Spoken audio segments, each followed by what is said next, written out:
Olá, meu nome é Marcos Soares, sou professor de Direito Constitucional e gostaria de dar as boas-vindas a vocês para esse nosso curso de Direito Constitucional que se inicia agora.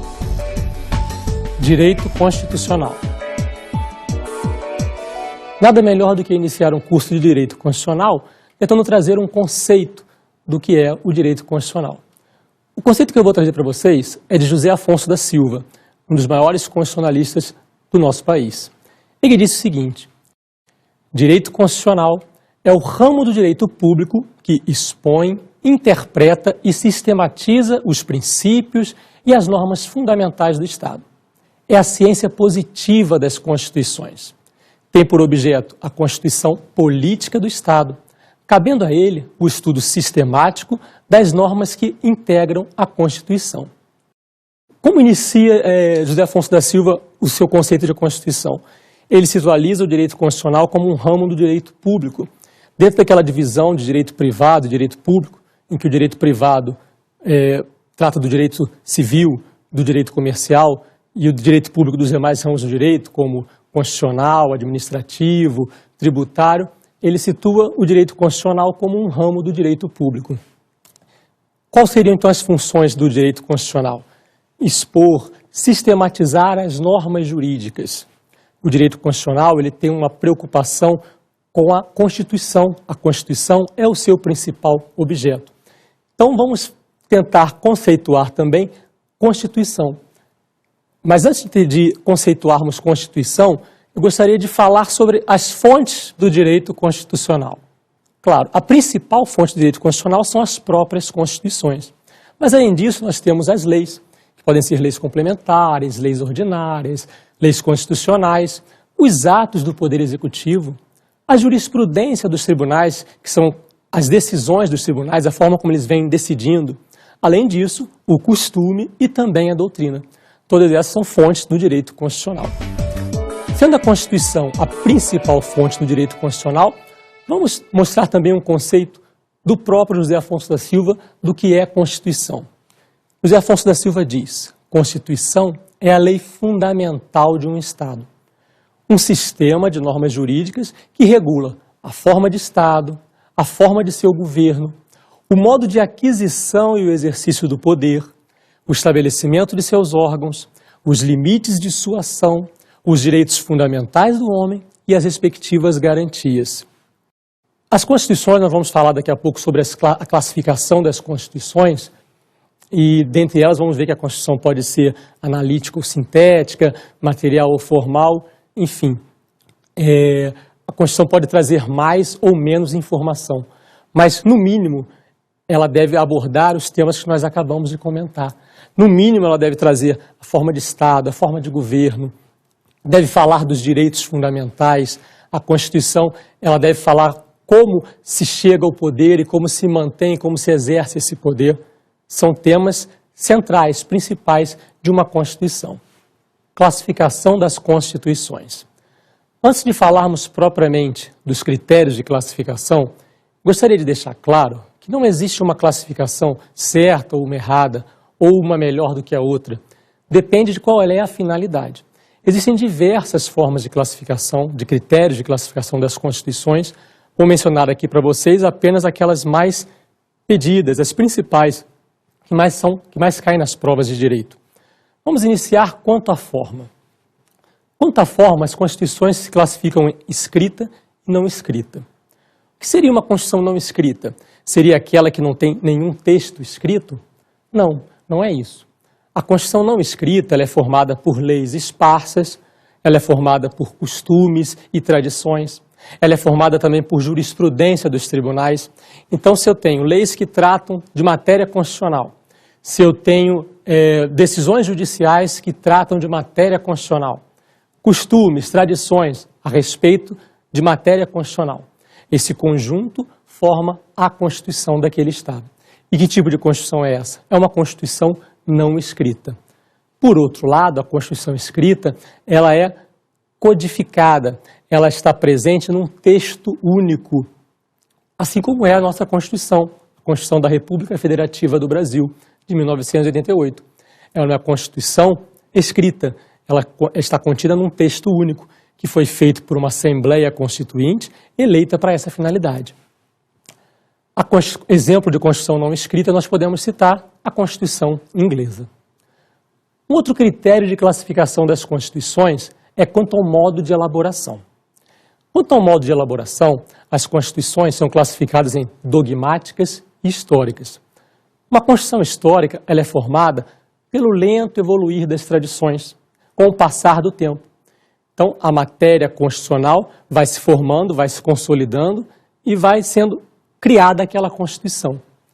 Por outro lado, a Constituição dogmática ela é elaborada por uma Assembleia Constituinte, escolhida para aquela finalidade, ela foi criada para aquela finalidade. Pode ter sido eleita ou não, mas ela foi criada com a finalidade de elaborar a Constituição. Finalizado essa atividade, depois de pronta a Constituição, essa Assembleia Nacional perde a sua função, ela se extingue, ela cumpriu o seu papel. A nossa Constituição de 88 é uma Constituição dogmática. Ela reflete os dogmas, os conceitos daquela Assembleia Constituinte, daquela geração. Isso é uma Constituição dogmática. Outro critério de classificação, quanto à origem. Quanto à origem, as Constituições elas podem ser populares, também chamadas de democráticas ou promulgadas, ou outorgadas. Uma Constituição outorgada é uma Constituição imposta. Exemplo de Constituição outorgada, a Constituição Imperial de 1824. Ela foi imposta. Normalmente ela é imposta por aquele grupo que está no poder, pelo grupo que tem o domínio. Então ele impõe uma Constituição.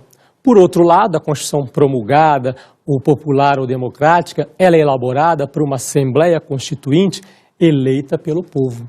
Então eles estão lá representando o povo, por isso ela é popular.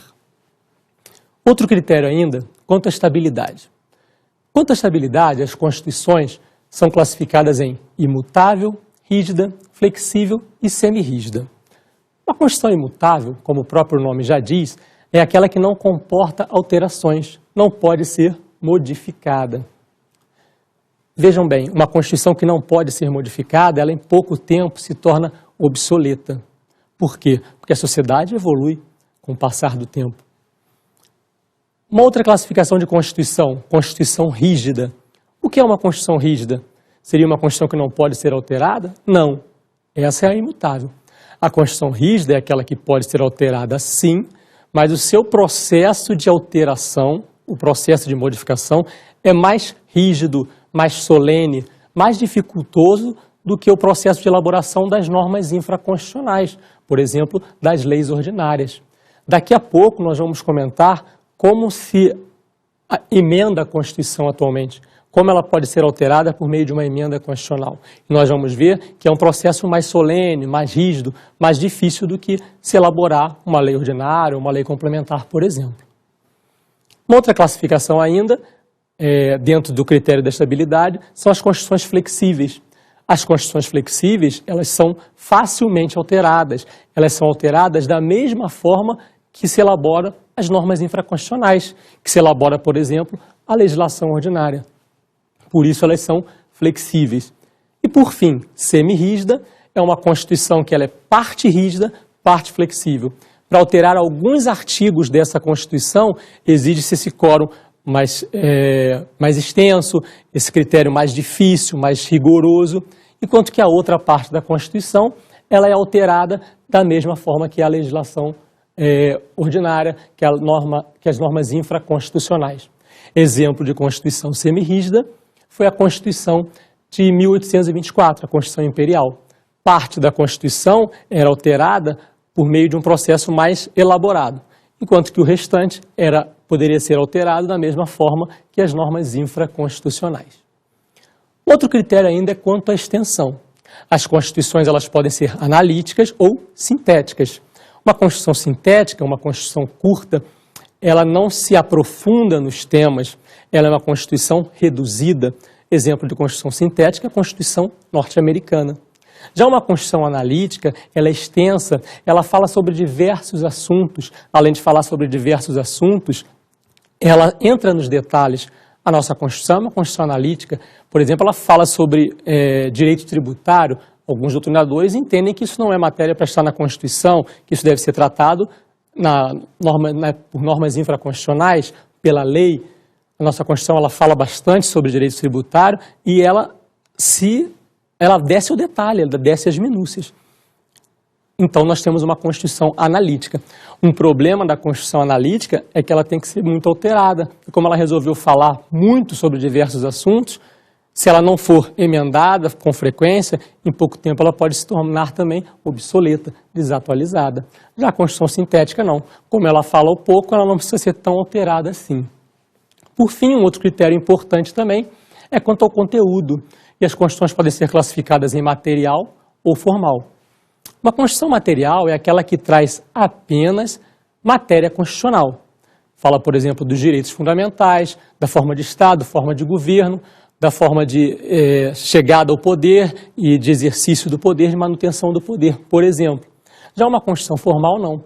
Ela traz diversos assuntos, todos aqueles que o legislador constituinte entendam importantes, que no conceito dele devam estar na Constituição, e todos os artigos, incisos, alíneas da Constituição têm a mesma força. A nossa Constituição tem um exemplo claro para tratar desse assunto, que é o artigo 242, parágrafo 2º da Constituição Federal, que diz que o Colégio Pedro II deve permanecer na esfera federal. Vejam bem, muitas vezes é difícil você conceituar o que deve estar ou não na Constituição. Mas em relação a esse parágrafo, acho que não há dúvidas. A doutrina em peso diz, isso não deveria estar na Constituição, isso não é matéria constitucional. Mas por uma opção do legislador constituinte originário, está. E esse artigo da Constituição, esse parágrafo da Constituição tem o mesmo status, tem a mesma força que todos os demais textos constitucionais. Nós optamos também por uma Constituição formal. Vamos falar agora dos fundamentos do poder constituinte, reforma e revisão constitucional. O poder constituinte é o poder de criar e de alterar as constituições. O poder constituinte, ele se divide em poder constituinte originário e poder constituinte derivado. Poder constituinte originário, como o próprio nome já indica, é aquele poder de criar a Constituição. O poder constituinte originário, ele tem as seguintes características. Ele é um poder ilimitado, ele é um poder inicial e ele é um poder incondicionado. Por outro lado, o poder constituinte derivado, ele é um poder secundário, ele é um poder condicionado e ele é um poder limitado. Nós vamos explicar isso tratando um poder em confronto com o outro. Vamos explicar isso falando do poder constituinte derivado. O poder constituinte derivado, ele se subdivide em reformador, revisor e decorrente. Mas para podermos explicar melhor cada uma dessas formas de poder, eu convido vocês a me acompanharem na leitura de alguns artigos da Constituição. Primeiro vamos ler o artigo 3º do Ato das Disposições Constitucionais Transitórias, do ADCT, que está lá no final da Constituição. O artigo 3º diz o seguinte: a revisão constitucional será realizada após 5 anos, contados da promulgação da Constituição, pelo voto da maioria absoluta dos membros do Congresso Nacional, em sessão unicameral. Quando nós lermos o artigo 60, os parágrafos do artigo 60, nós vamos verificar que atualmente, para você alterar a Constituição, você precisa de um quórum qualificado, você precisa de um quórum de 3/5 dos membros do Congresso Nacional. Veja o seguinte, o Congresso Nacional ele é formado pelo Senado Federal e pela Câmara dos Deputados. No Senado Federal eu tenho 81 senadores, na Câmara dos Deputados eu tenho 513 deputados federais. Para eu poder alterar a Constituição atualmente, por meio do poder constituinte derivado reformador, eu vou precisar de dupla votação em cada casa e de maioria de 3/5, tanto do Senado quanto da Câmara dos Deputados. No momento da revisão constitucional, eu precisava de maioria absoluta. Era mais fácil, então, alterar a Constituição naquele processo revisional do que é atualmente. Além disso, eu tinha uma sessão unicameral. Como assim? Atualmente, o Congresso Nacional ele pode votar em sessões separadas ou sessões conjuntas. Mas mesmo quando ele vota em sessões conjuntas, as casas, os parlamentos, guardam as suas individualidades. Como assim? Se eu preciso de maioria absoluta dos membros do Senado Federal, se eu tenho 81 senadores, eu vou precisar de 41 votos favoráveis para a elaboração, por exemplo, daquela lei complementar. Da mesma forma, se eu tenho 513 deputados, eu vou precisar de 257 votos favoráveis na Câmara de Deputados para aprovar aquele projeto de lei complementar. No momento da revisão constitucional, as casas não funcionavam dessa maneira, elas não guardavam a sua individualidade. O Congresso Nacional era como se fosse um parlamento único, ou seja, o que podia acontecer? A Câmara dos Deputados poderia engolir, digamos assim, o Senado Federal. Eu poderia ter 300 deputados federais favoráveis àquela alteração constitucional, não ter nenhum senador favorável àquela alteração constitucional, mas eu conseguiria, mesmo assim, a maioria absoluta. Porque eu tinha 513 deputados federais, mais 81, 594 ao todo. Se eu tinha 300 votos favoráveis àquela alteração constitucional, por meio de uma revisão constitucional, a Constituição poderia ser alterada sem nenhum voto favorável dos senadores. É preciso deixar consignado, deixar registrado que o processo revisional ele já se extinguiu. Sob a égide dessa Constituição, não pode mais se alterar a Constituição daquela maneira. Foram elaboradas 6 emendas constitucionais de revisão e isso não acontecerá de novo. Então, as características do poder constituinte derivado revisional eram essas. Bastava maioria absoluta, era uma única votação em cada casa, era uma única votação conjunta de ambas as casas, e elas funcionavam dessa maneira que eu falei, de forma unicameral. Passemos a ler agora o artigo 25 da Constituição para falarmos do poder constituinte derivado decorrente. O artigo 25 da Constituição diz o seguinte: os Estados organizam-se e regem-se pelas constituições e leis que adotarem, observados os princípios desta Constituição.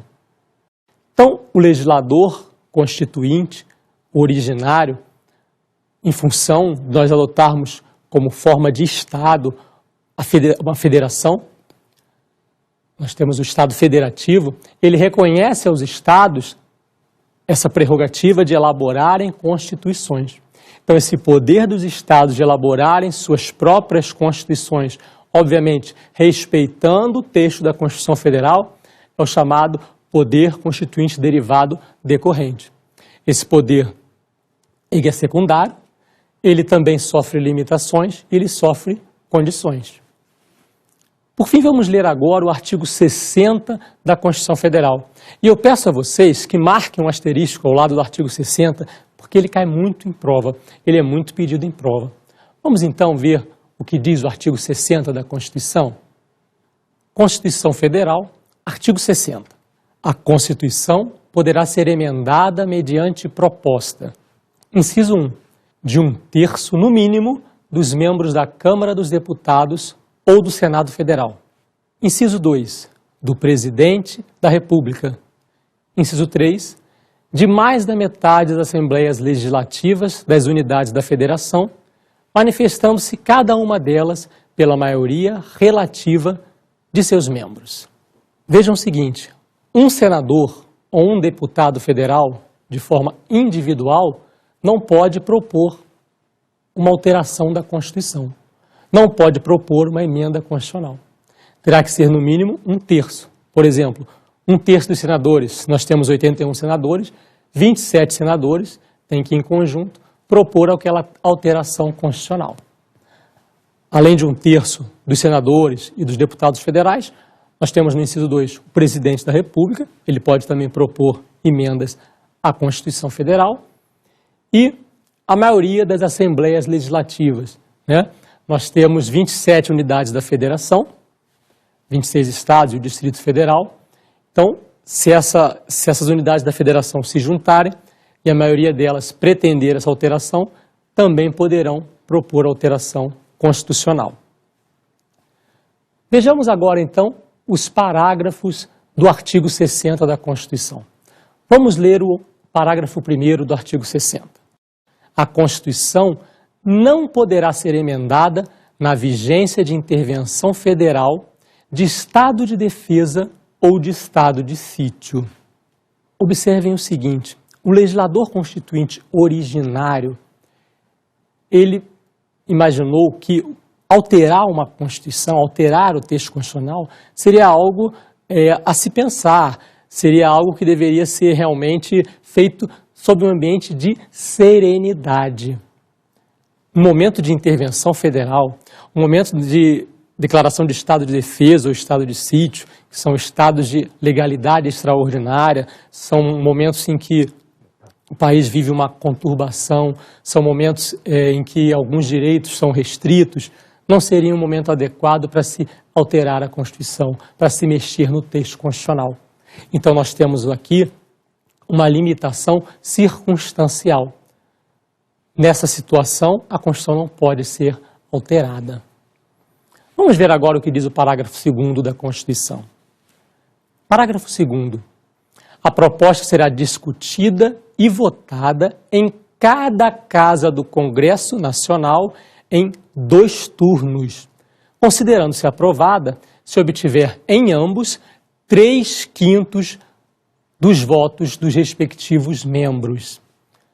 Já havíamos comentado o disposto nesse parágrafo. Veja, por sermos uma Constituição rígida, o processo de elaboração de uma Constituição, de elaboração de uma emenda constitucional, o processo de alteração da Constituição, ele vai ser mais difícil, mais elaborado, mais rígido que o processo de elaboração de uma lei ordinária ou de uma lei complementar. Então, demanda-se esse quórum qualificado. Será dupla votação e o quórum será de 3/5. Vai ser votado 2 vezes na Câmara dos Deputados, vai ser votado 2 vezes no Senado Federal. E o quórum de aprovação será de 3/5. Essa, então, é uma outra limitação que o legislador constituinte impôs. O legislador constituinte originário impôs ao legislador constituinte derivado. Ele não pode, inclusive o legislador constituinte derivado, ele não pode alterar o disposto nesse parágrafo. Ele não pode alterar o disposto no parágrafo 2º do artigo 60. Por quê? Isso é reconhecido como uma cláusula pétrea implícita. Não está expresso, como vai estar, por exemplo, no parágrafo 4º que nós vamos ler daqui a pouco. Mas a doutrina é unânime e o Poder Judiciário também, a jurisprudência também, no sentido de que o legislador constituinte derivado não tem liberdade para alterar esse parágrafo da Constituição. Seria uma cláusula pétrea implícita. Vejamos o parágrafo 3º do artigo 60 da Constituição. Diz assim: a emenda à Constituição será promulgada pelas mesas da Câmara dos Deputados e do Senado Federal, com o respectivo número de ordem. Observem que no processo de elaboração de uma emenda constitucional não existe sanção ou veto do presidente da República, como ocorre em relação às leis ordinárias, em relação às leis complementares. Não há isso. Quem vai promulgar a emenda constitucional é a própria mesa do Congresso Nacional. E por fim, o parágrafo 4º. Se eu falei para marcarem um asterisco ao lado do artigo 60, podem marcar 2 do lado do parágrafo 4º. São as conhecidas cláusulas pétreas expressas, e a doutrina chama de diversos nomes distintos. Não se surpreendam se, por exemplo, verificarem a expressão núcleo imutável da Constituição. Nada mais é do que uma referência às cláusulas pétreas. O parágrafo 4º do artigo 60 diz o seguinte: não será objeto de deliberação a proposta de emenda tendente a abolir. Observem o seguinte: isso sequer poderá ser discutido no Congresso Nacional. A proposta de emenda tendente a abolir. O quê? Constituição Federal, artigo 60, parágrafo 4º. Inciso 1. A forma federativa do Estado. Nosso país adotou, a República Federativa do Brasil, adotou a forma federativa do Estado. Eu vou explicar de maneira detalhada o que significa isso quando nós lermos o artigo 1º da Constituição daqui a pouquinho. Mas segurem essa informação, aprendam essa informação. A forma federativa do Estado é uma cláusula pétrea. O Brasil, a República Federativa do Brasil, sob a égide dessa Constituição, jamais poderá deixar de ser uma federação. Daqui a pouco nós comentamos o que é uma federação. Inciso 2, diz o seguinte: o voto direto, secreto, universal e periódico. Também sob a égide dessa Constituição, jamais poderá o voto deixar de ser direto, passar a ser um voto indireto, deixar de ser secreto, passar a ser um voto exposto, deixar de ser universal e periódico. Observem que o voto ele pode deixar de ser obrigatório. Ele atualmente é obrigatório porque a Constituição diz que assim deve ser. Mas isso não foi alçado à condição de cláusula pétrea. Ou seja, o voto ele pode até deixar de ser obrigatório caso a Constituição venha a ser emendada, venha a ser alterada. Mas a Constituição não pode ser alterada para transformar o voto direto em indireto, para transformar o voto secreto em um voto exposto, para fazer com que o voto deixe de ser universal ou deixe de ser periódico. Inciso 3, a separação dos poderes. Vamos falar mais sobre isso também quando nós lermos o artigo 2º da Constituição daqui a pouquinho. Mas já quero que vocês guardem essa informação. A separação dos poderes também é uma cláusula pétrea. Nós temos poder executivo, legislativo e judiciário. Jamais poderá, por exemplo, sob a égide dessa Constituição, haver uma junção entre poder legislativo e poder executivo. Ou deixar de existir o poder legislativo, algo nesse sentido. Ou um poder passar a ter mais poder do que os outros. Vamos comentar isso mais à frente. Mas guardem essa informação. Isso é uma cláusula pétrea. E, por fim, o inciso 4. Os direitos e garantias individuais. A Constituição não poderá ser emendada para retirar, para reduzir direitos e garantias individuais. Essas, então, são as cláusulas pétreas expressas.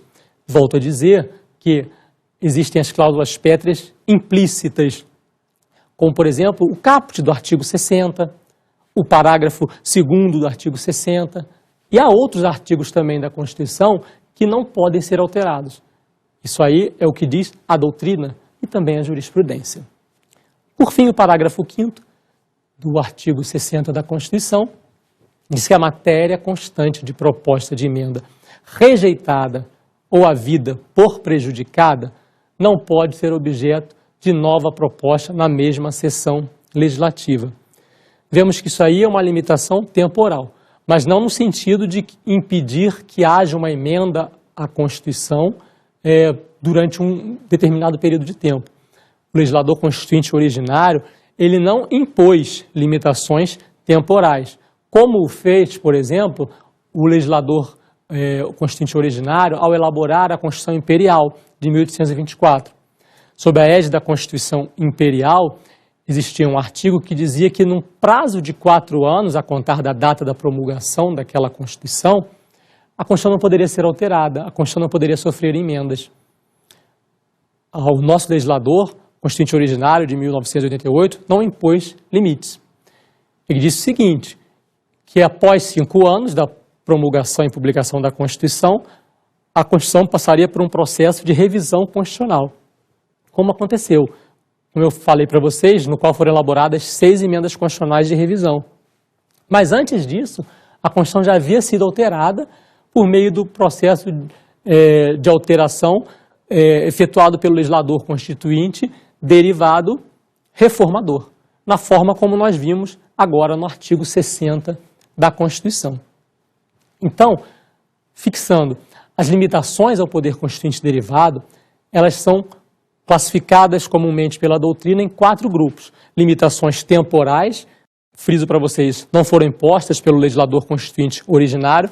Limitações circunstanciais, nós encontramos isso quando o legislador disse que sob a égide de intervenção federal, estado de defesa, estado de sítio, a Constituição não pode ser alterada, não pode ser emendada. Limitações formais e limitações materiais. Como vimos no artigo 60, parágrafo 4º, inciso 4, não será objeto de emenda a proposta tendente a abolir direitos e garantias individuais. Passemos a falar, então, dos princípios fundamentais. Para isso, eu convido vocês a me acompanharem na leitura dos primeiros 4 artigos da Constituição. Os primeiros 4 artigos da Constituição estão debaixo do título Princípios Fundamentais. Vamos ler então o artigo 1º da Constituição? Diz o seguinte: a República Federativa do Brasil, formada pela união indissolúvel dos estados e municípios e do Distrito Federal, constitui-se em Estado democrático de direito e tem como fundamentos. Vamos comentar primeiro o caput do artigo 1º da Constituição. Vejam que ele traz muita informação. É possível você escrever um livro só para tratar do artigo 1º da Constituição. República Federativa do Brasil. Nós vemos a nossa forma de Estado e a nossa forma de governo. Já comentamos qual é a nossa forma de Estado. Federação, Estado federativo. O que significa um Estado federativo? É um Estado no qual convivem vários centros de poder. No nosso caso, nós temos um poder central, exercido pelo governo federal. Nós temos poderes regionais, que são exercidos pelos governos estaduais. Nós temos poderes locais, exercidos pelos governos municipais. E temos ainda o Distrito Federal. Então, dentro de um Estado federativo, há várias formas de poder convivendo. Diferente do que ocorre, por exemplo, num Estado unitário. Num Estado unitário, nós temos apenas uma forma de poder, uma fonte de poder, que é um governo central. É o que ocorre, por exemplo, no Uruguai. Essa forma federativa de Estado, na verdade, não é uma criação nossa. Nós copiamos o modelo norte-americano. Sendo que a história lá foi diferente da nossa. Por quê? Existiam as 13 colônias que queriam se tornar independentes da Inglaterra. Eles resolveram, então, se unir, unindo forças, porque perceberam que seria mais fácil de conseguir a independência dessa maneira. Então, as 13 colônias se uniram e formaram a Confederação Americana. Dentro de uma confederação, os Estados-membros, eles mantêm a sua soberania e têm também o direito de retirada. Só que a forma confederativa de Estado, ela é uma forma instável. Ou ela evolui para uma federação, ou ela se torna novamente um Estado unitário. E foi o que aconteceu com a Confederação Americana. Ela se transformou na Federação Americana. E ao se transformar na Federação Americana, os estados abrem mão de sua soberania e os estados passam a ter autonomia e também não têm mais o direito de retirada, o direito de secessão. E aí o que aconteceu nos Estados Unidos? Os estados do sul dos Estados Unidos quiseram se retirar da Federação Americana e não era mais possível, porque sob a égide de uma federação é vedado o direito de retirada, é vedado o direito de secessão. E aí aconteceu a famosa Guerra de Secessão, a Guerra Civil Americana. Os estados do norte, conhecidos como Yankees, invadiram os estados do sul e impediram que eles se separassem da Federação Americana. No Brasil, a história foi no sentido contrário. Inicialmente, nós éramos um Estado unitário. Conseguimos nos tornar independentes de Portugal e éramos um Estado unitário. Quando foi formada, então, quando foi promulgada e publicada a primeira Constituição da República, nós deixamos de ser um Estado unitário e nos tornamos um Estado federativo, uma federação. Então, a República Federativa do Brasil é formada pela união indissolúvel de estados, municípios e Distrito Federal. Ou seja, os estados não podem se separar, os municípios não podem se separar. Isso não é admitido sob a égide dessa Constituição, isso não poderá ocorrer. E, além disso, somos um Estado democrático de direito. Já deu logo a dica, o artigo 1º já dá logo a dica. Qual é nosso regime político? Somos uma democracia. E, além disso, somos um Estado de direito, que deve respeitar as leis. Só pode impor obrigações aos seus cidadãos por meio de leis. Leis que são elaboradas pelos representantes do povo. Vamos comentar isso daqui a pouquinho. Mas vamos falar dos incisos do artigo 1º da Constituição. O artigo 1º da Constituição, então, traz os fundamentos da República Federativa do Brasil. Quais são? Inciso 1, a soberania. Inciso 2, a cidadania. Inciso 3, a dignidade da pessoa humana. Inciso 4, os valores sociais do trabalho e da livre iniciativa. E inciso 5, o pluralismo político. O inciso 1 trata da soberania. Essa soberania pode ser encarada sob 2 aspectos. Soberania no sentido de que o Brasil, a República Federativa do Brasil, está em pé de igualdade com as demais nações. Não há nenhuma nação do exterior que possa se sobrepor sobre a República Federativa do Brasil. Ela é soberana. Soberania também no sentido de que não há nenhum poder interno que possa se sobrepor ou mesmo se igualar à República Federativa do Brasil. E também quando fala em soberania popular.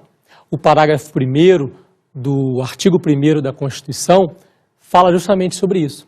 Então essa soberania deve ser encarada sobre dois aspectos. Sobre essa soberania que nos põe em pé de igualdade com as demais nações, que não reconhece nenhum poder interno como sendo sequer igual ao poder da República Federativa do Brasil, e a soberania popular, a soberania que vem do povo, ou seja, o povo é quem escolhe, o povo é quem decide, o povo é soberano. O segundo fundamento é a cidadania. Cidadania, ela traz essa noção de participação popular nas decisões políticas do Estado.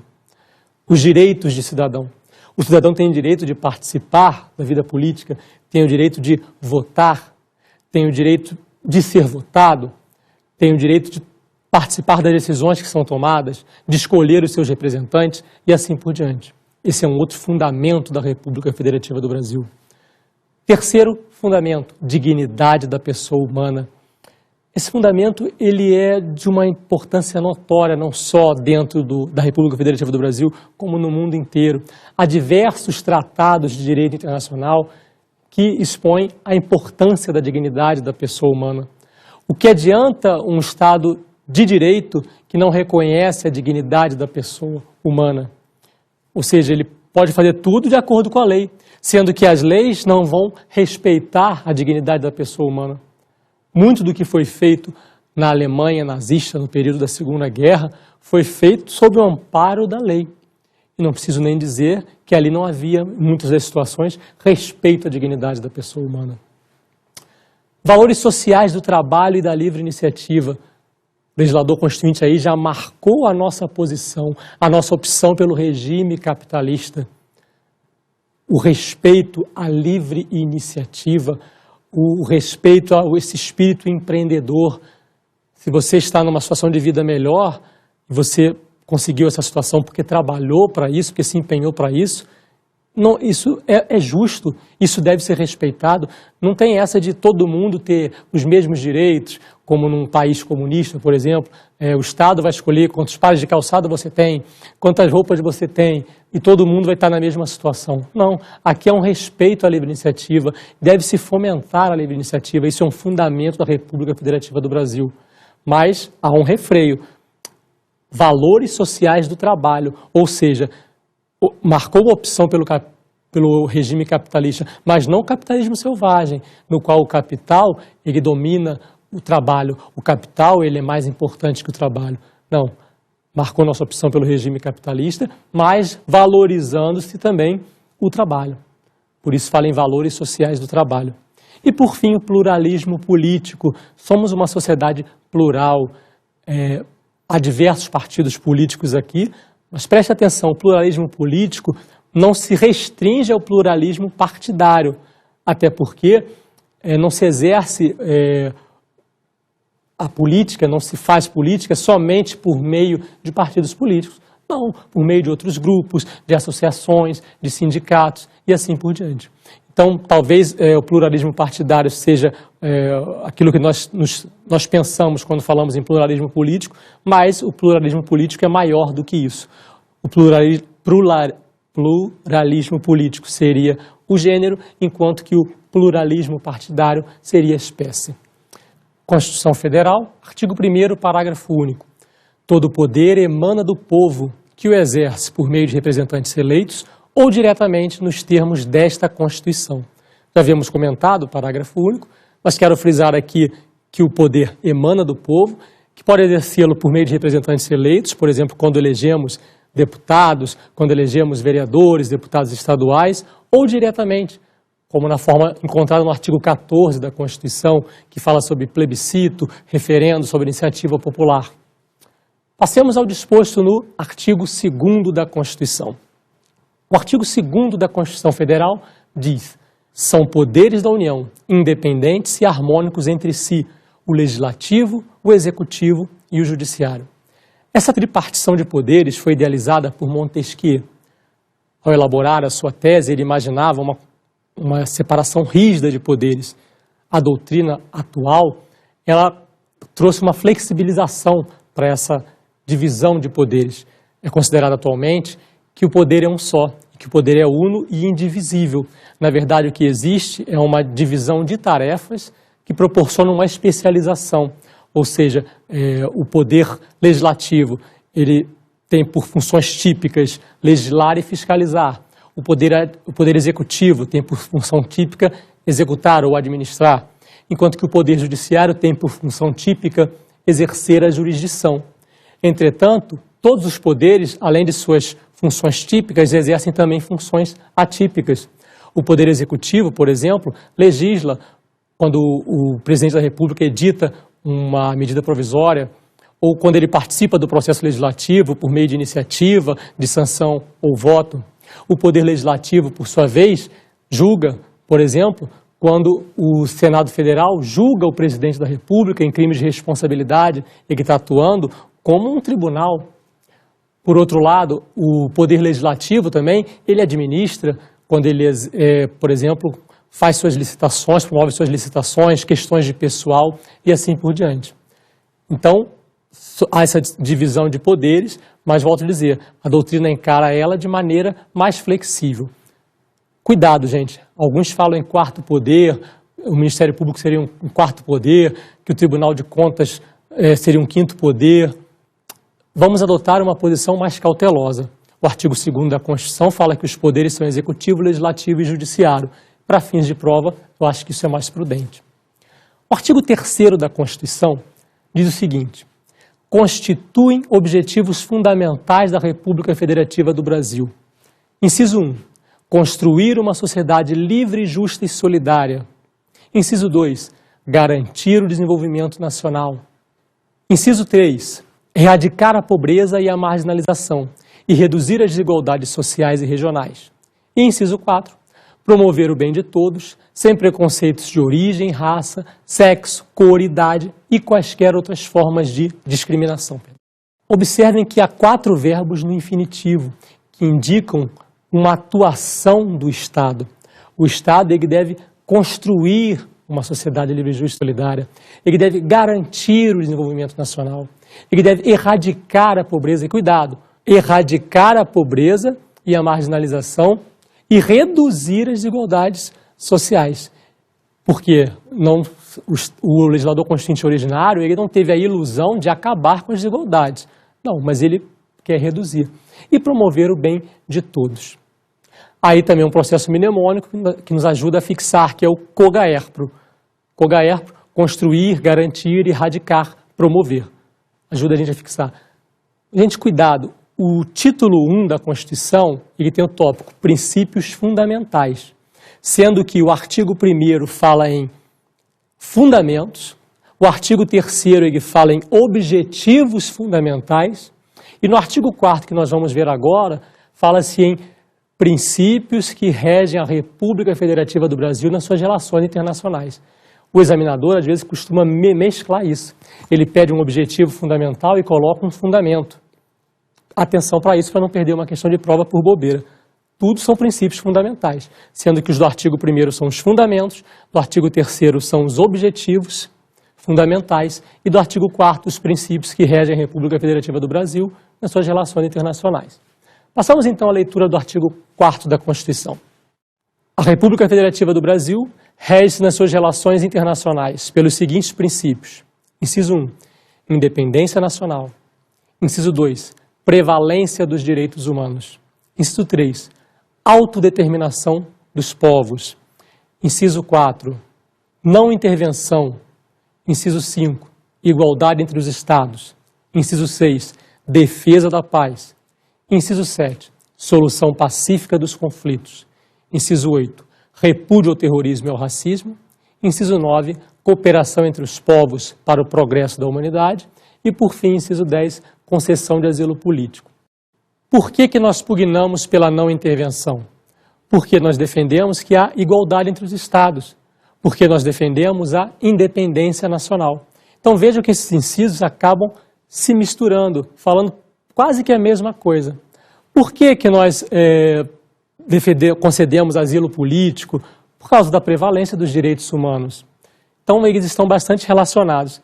E por fim eu coloco aí também um processo mnemônico, que confesso que não ficou muito bom, mas na verdade eram 10 incisos, é meio difícil de você criar um processo mnemônico, fazer uma brincadeirinha, mas vai aparecer aí na tela de vocês esse processo para tentar nos ajudar a memorizar, a fixar os 10 incisos do artigo 4º da Constituição, que diz o seguinte: autodeterminação dos povos, independência nacional, defesa da paz, não intervenção, concessão de asilo político, prevalência dos direitos humanos, igualdade entre os Estados, repúdio ao terrorismo e ao racismo, cooperação entre os povos, solução pacífica dos conflitos.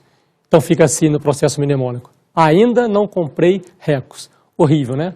Mas se ajudar vocês a lembrarem, A de autodeterminação dos povos, I de independência nacional, D de defesa da paz, não de não intervenção, CO de concessão de asilo político, PRE de prevalência dos direitos humanos, I de igualdade, RE de repúdio ao terrorismo, CO de cooperação entre os povos e S de solução pacífica dos conflitos. Vamos para a parte de resolução das questões? Primeira questão. A Constituição Federal é classificada como assertiva A, outorgada, formal, dogmática e histórica. Está correto isso aí? Não. Nossa Constituição é outorgada? Já vimos que não. Nossa Constituição ela foi promulgada, foi elaborada por uma Assembleia Nacional Constituinte eleita pelo povo para essa finalidade. Então já estaria errado. Diz ainda que ela é formal, formal está correto. Dogmática também está correto. Histórica? Não, histórica não. A Constituição histórica justamente se opõe à dogmática. Como nós somos uma Constituição dogmática, aquela que foi elaborada num momento único por uma Assembleia criada para aquele objetivo, que reproduz os seus conceitos, os seus dogmas, a nossa Constituição é dogmática e não histórica. Letra B. Formal, já vimos que está correto. Escrita, também está correto. Dogmática, perfeito. Rígida e popular. Assertiva B é o gabarito. Problema da letra C. Semirrígida é aquela Constituição que tem parte rígida, parte flexível. Já vimos que nossa Constituição não é assim. Foi assim a de 1824. Hoje em dia, para alterar qualquer parte da Constituição, demanda-se aquele quórum qualificado, aquela forma mais solene, mais elaborada. Então, nossa Constituição é uma Constituição rígida. Popular está certo, dogmática está certo, histórica, que é aquela que se forma com o lento evoluir das tradições, está errado. Já vimos que nossa Constituição não é histórica. A Constituição histórica é a Constituição inglesa. D, já comentamos, semirrígida está errado, histórica está errado, dogmática está certo e promulgada está certo. Letra E, rígida está certo, promulgada está certo, histórica está errada e material também está errado. Nossa Constituição é uma Constituição formal. Então, por isso, a assertiva correta é a letra B. Passemos ao exercício 2. O poder constituinte originário caracteriza-se por ser autônomo e condicionado. Autônomo está certo. Condicionado? Não. A ele não se impõe qualquer condição. Vimos que o poder constituinte originário ele é ilimitado, ele é inicial, ele é incondicionado e ele é autônomo. Então a letra A está errada por trazer condicionado. Letra B. Reformador e decorrente. Poder constituinte originário? Não. O poder constituinte derivado é que pode ser reformador ou decorrente, ou ainda revisional. O originário não. Letra C. Condicionado e decorrente? Não. Poder constituinte originário? Não. São características do poder derivado. Poder constituinte derivado. Letra D. Inicial. Beleza. Ele inaugura um novo ordenamento jurídico. Ele passa, aquela Constituição criada, passa a ser o fundamento de validade de todo ordenamento jurídico. Tá certo. Ilimitado? Sim. Aí ele não se impõe condições. Não há direito adquirido frente a uma nova Constituição. O poder constituinte originário ele é ilimitado. Ele pode tudo. E reformador? Aí é que está o problema. Ele não é reformador, gente. Ele é de primeiro grau. Ele é originário. Poder reformador é o poder constituinte derivado, que pode ser reformador. Por fim, letra E. Inicial, tá certo? Tá certo. Ilimitado? Também. Autônomo, perfeito e incondicionado. Gabarito. Resposta, letra E. Exercício 3. Julgue os próximos itens a respeito dos fundamentos, objetivos e princípios da Constituição Federal de 1988. Primeiro item, o pluralismo político, que fundamenta a República Federativa do Brasil, é conceito relacionado exclusivamente ao pluralismo partidário? Não, eu comentei isso com vocês. O pluralismo político, ele não se restringe ao pluralismo partidário. Ele é um gênero do qual o pluralismo partidário é uma espécie. Então, o erro está nisso. Item 2. Um dos preceitos constitucionais estabelece que a República Federativa do Brasil buscará a integração econômica, política, social e cultural dos povos das Américas do Sul, Central e do Norte, visando a formação de uma comunidade de nações americanas. Gente, cuidado, o parágrafo único do artigo 4º da Constituição fala em formação de uma comunidade latino-americana de nações. Ou seja, nós não queremos nada com nossos primos ricos lá, Estados Unidos e Canadá. Queremos formar uma comunidade de nações latino-americanas, do México para baixo. Então, tanto o item 1 quanto o item 2 estão incorretos.